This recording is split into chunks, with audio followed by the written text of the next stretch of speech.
നേരം പുലരുന്നതിനോടൊപ്പം തന്നെ ശരീരം ഉണരാതെ തന്നെ നമ്മുടെ മനസ്സുണർന്ന് അയൽപക്കങ്ങളിലേക്കും അന്യരിലേക്കും ഒരു മത്സര ഓട്ടത്തിന് പുറപ്പെടുകയാണ്. ശരീരം ഉണർന്നാൽ തന്നെ നാം ജട പിടിച്ച് ഒരേ ഇരിപ്പാണ്. എന്നാൽ ഒരു നിമിഷം തൻ്റെ ചുറ്റുവട്ടത്തുള്ള പുല്ലുകളും പൂക്കളും പുഴുക്കളും പൂമ്പാറ്റകളുമൊക്കെ പാറിപ്പറക്കുന്നതും ജീവിക്കുന്നതും നാം ശ്രദ്ധിക്കാറേയില്ല. ഒരു നിമിഷം നാം ഒന്ന് ചിന്തിച്ചു നോക്കൂ.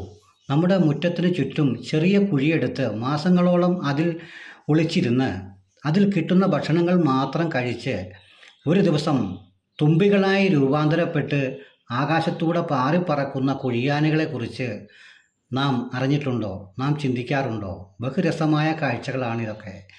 നാം ചിന്തിക്കുക, നമ്മൾ തന്നെയാണ് നമ്മളുടെ ഉന്മേഷവും നമ്മുടെ ജീവിത വികാസവും സ്വരൂപിക്കുന്നത് എന്ന് നാം തിരിച്ചറിയണം.